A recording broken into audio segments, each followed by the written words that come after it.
Good morning sir. Good morning అనే. Night వచ్చేసరికి late అయింది, అందుకే నేను డిస్టర్బ్ చేయలేదు.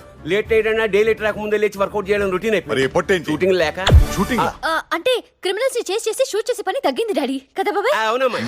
అన్నయ్య, పిల్లివారి దెబ్బకి ఇటాలియన్ మాఫియా ఇంట్లో కూర్చుంది. వెరీ గుడ్ గోపికృష్ణ సింహ. పిల్లి వారు ఎక్కడ నా పులు లాగే ఉంటారని ప్రూవ్ చేశావు. I'm very proud about you. Thanks. ఇంకా అక్కడ ఇటాలియన్ పోలీస్ ఫంక్షనింగ్ ఎలా ఉంటుంది? అస్తమానం ఏదో ఫంక్షన్ చేస్తూనే ఉంటారు. పద్మనాభ సింహ!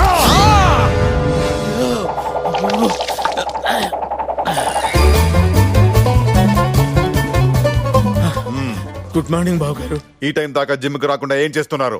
ఇంట్లో ఆక్సిజన్ లెవెల్స్ తక్కువ అయ్యాయని కేబీఆర్ పార్క్ వెళ్ళి 3 రౌండ్లు వేసి వచ్చా. ఏ రౌండ్స్?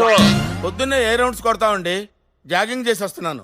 గమ్మత్ ఏంటంటే బావగారు, ఫస్ట్ రౌండ్ లో అక్కినే నాగేశ్వరరావు గారు తగిలారు, సెకండ్ రౌండ్ లో కింగ్ నాగార్జున గారు కలిశారు, థర్డ్ రౌండ్ లో చైతన్య గారు షేక్ హ్యాండ్ ఇచ్చారు. అంటే 3 generations ని కవర్ చేసిన 4th generation కిడ్ అన్నమాట.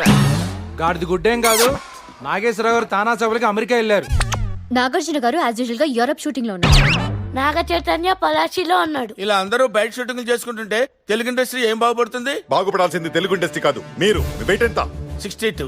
ఉండాల్సింది కాదు పాప, ఉన్నది ఎంత అని అడుగుతున్నాడు మాయ. 102. కొలెస్ట్రాల్ ఎంత? కావలసినంత. పద్మనాభ సింహ, బెండ్ అవ్వకుండా మీ ప్యాంట్ జిప్ మీద ఉన్న కంపెనీ పేరు చెప్పగలరా?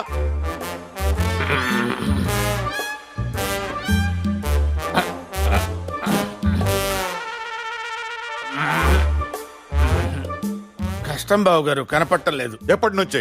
సుమారు 10 సంవత్సరాల నుంచి. చిచ్చి, కాబోయే అల్లుడు గారు కూడా మీ గురించి చండాలంగా మాట్లాడుతున్నారు. తన టీంలో మీలాంటి అసమర్థులు ఉన్నందుకు ఫీల్ అవుతున్నారు. ఇంత మందితో మాటలు పడడానికి సిగ్గాలేదు?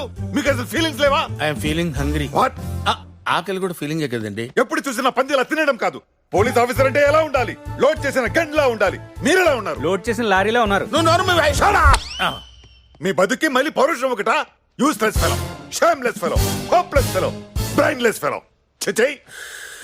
అమ్మా అన్నయ్య, ఏంటమ్మా అన్నయ్య? అసలు ఇలాంటి నిశ్చయ దరిద్రుడిని ఎలా ప్రేమించావు? నీ మొహం చూసే కదా గేటు దగ్గర వాచ్మెన్ గా కూడా పనికిరాని సోంబేరిని ఇంట్లో పెట్టుకుని కేదారా మెప్తున్నాను. నీ మొహం చూసే కదా పోలీస్ సెలక్షన్ లో 10 మీటర్లు కూడా పరిగెత్తలేని పోరంబోకిని ఇన్ఫ్లుయెన్స్ తో ఇన్స్పెక్టర్ ని చేశాను. ఆయన మొహం చూడండి ఎలా ఉందో, పండు కొత్తకి గుండు కేసినట్టు. అసలు ఈ బాడీ నిండా ఉన్నదండి పచ్చి అబద్ధం, పెద్ద పెద్దకం, పరమదరిద్రం, మోసం, నీచం, నికృష్టం. అసలు ఇలాంటి గురించి మాట్లాడటం అనవసరం. జనరల్ గా డిసీజ్ వచ్చిపోతారు, వీ డిసిప్లిన్ పోయేలా ఉంది. పద్మనాభ సింహ, మీరు చేసిన తప్పికి చెప్పిన అబద్ధానికి బంటిని ఎత్తుకుని బయట గ్రౌండ్ లో నాన్ స్టాప్ గా 4 రౌండ్లు వేయండి. గిరే సార్. చూసుకో. Okay sir. నాన్ స్టాప్ గా 4 రౌండ్లు వేయాలా? నేనేమన్నా విజయవాడ కోదాడ బస్సా? అయినా ఈ గుర్రమోహన్ దాన్ని లవ్ చేసి ఎల్లరికీ రావడమేనా నేను చేసిన తప్పు? కరెక్టే బా, నువ్వు ఇంటికి వచ్చి ఉండకపోతే పొట్టే ఒకటి, అసలు ఫుడ్డే ఉండేది. అలా చూసే వాళ్ళు సింపుల్ గా మా ఫ్యామిలీ సిస్టమ్ సింక్ అయిపోవచ్చు కదా మాయా. సింక్ అవడానికి మీది ఏమన్నా శ్రీకృష్ణదేవరాయల ఫ్యామిలీ ఏంట్రా? మీ ఇంటి పేరేంట్రా? పిల్లి. అది వీక్ గా ఉందని చివరిలో సింహ తగిలించుకుంటే మీరంతా సింహాలు అయిపోతారేంట్రా? అయినా నా హైట్ ఎంత ఉంటే ఆయనకి ఎదుగు, నా వెయిట్ ఎంత ఉంటే ఆయనకి ఎదుగు. నన్ను ఎవరు ఎత్తుకుని తిరుగుతున్నాడా?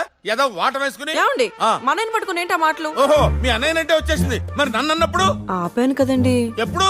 ఆయన సరిగ్గా ఆపే టైంకి అగరత్తులు వెలిగించినట్టు వీడు అమ్మ అంటావు, నువ్వేమో అన్నయ్య అంటావు. ఆయనేమో రెడ్ క్లాస్ చూసిన ఆంబోతలో రెచ్చిపోవటం. మీరు మధ్యలో ఎంటర్ అయ్యేది కంట్రోల్ చేయడానికో రెచ్చగొట్టడానికో తెలుసుకోలేనంత బావగారు. పనిష్మెంట్ కి వెళ్లకుండా పంచాయతీలు ఏంటి? అంటే బావగారు, పోలీస్ ఆఫీసర్స్ ఎలా ఉండకూడదో వీళ్ళకి చెప్తున్నాను. దానికి స్పీచ్ ఎందుకు? సింపుల్ గా నిన్ను చూపిస్తే సరిపోద్ది కదా.